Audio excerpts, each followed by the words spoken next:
Les deux compagnons d'Emmaüs marchent dans la mauvaise direction. Tout d'abord, physiquement. Ils tournent le dos à Jérusalem pour retourner dans leur village d'origine. Tout l'évangile de saint Luc est construit comme un pèlerinage de Jésus jusqu'à Jérusalem, qui est le sommet de sa mission. Et puis, moralement aussi, ils sont sur la mauvaise route. Ils sont abattus, ils sont tristes, ils ont perdu leur espérance. Ils ont le sentiment d'un immense échec. La passion du Christ vient mettre un terme à leur espérance. Notons déjà que le Christ les rejoint alors qu'ils sont pourtant sur une mauvaise route. Mais ce qui est en échec, c'est leur illusion. C'est l'illusion de penser, de croire que le Christ, le Messie, serait un leader, un politique, un libérateur qui allait les délivrer Israël. Et le Christ, en fait, est venu pour une toute autre libération. Mais nous aussi, marqués par cette terrible épidémie, cela peut révéler des illusions qui seront en échec. Peut-être que cette illusion qui nous habite et qui nous habitait, c'était celle de croire que tout pouvait être régenté par nous, qu'il n'y avait plus ni d'imprévu ni d'imprévisible. Abandonner nos illusions peut nous rendre plus responsables et plus réalistes. Il y avait deux disciples sur la route d'Emmaüs. Le premier s'appelle Cléophas et le second est anonyme. Et donc, chacun d'entre nous peut prendre la place de ce disciple anonyme et écouter les grandes leçons du Christ ressuscité.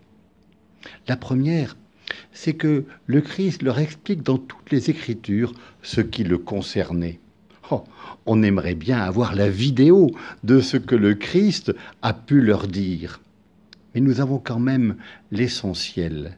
Le Christ leur dit, il fallait que le Christ souffrit pour cela, pour entrer dans sa gloire. Autrement dit, il fallait que le Christ paye de sa personne. Il fallait que le Christ souffrit jusqu'à cela, jusqu'à ce point de la passion, pour montrer à quel point son amour était victorieux. Et c'est l'illustration de cette phrase qui dit le trésor, un des trésors de l'Évangile, il n'y a pas de plus grande preuve d'amour que de donner sa vie pour ses amis. Arrivés à l'auberge, les deux compagnons insistent pour que celui qui est encore un inconnu les rejoigne à table. Et là, sans le savoir, il lui adresse une magnifique prière que nous pouvons faire nôtre. Reste avec nous. Le jour baisse, le soir avance. Et le Christ passe à table avec eux. Et d'invité, il devient invitant. Il prend le pain, il dit la bénédiction, il rompt le pain et le leur donne. Et à ce moment-là, ils le reconnurent. Durant la vie publique, le Christ est souvent invité à des repas qui ont été préparés par d'autres. Le Christ ressuscité est celui qui prépare le repas. C'est le cas ici à Emmaüs, c'est le cas aussi au bord du lac, quand il prépare un feu de braise.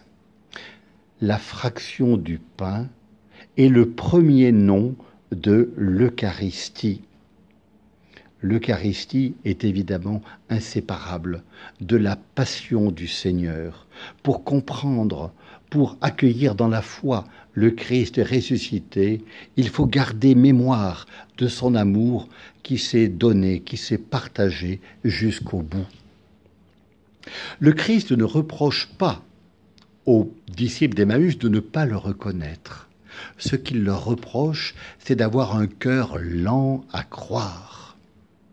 Et c'est pour accompagner cette route de notre foi que le Christ nous rassemble normalement pour l'Eucharistie.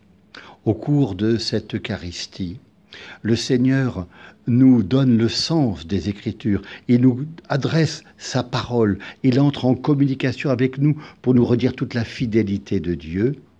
Et par l'Eucharistie, par la fraction du pain, il se fait nourriture, il se fait pain de la route. Nous sommes privés de nos assemblées eucharistiques et nous en sommes tristes. Mais que cette tristesse n'empêche pas nos yeux de reconnaître le Christ présent à nos côtés. Il marche avec nous. La foi au Christ, mort et ressuscité, est tout le contraire d'une illusion.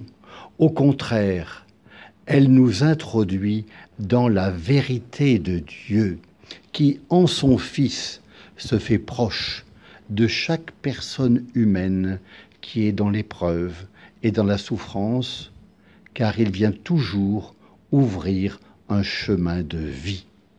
Seigneur, que notre cœur ne soit pas confiné, que notre cœur ne soit pas lent à croire. Seigneur, donne-nous un cœur brûlant. Amen.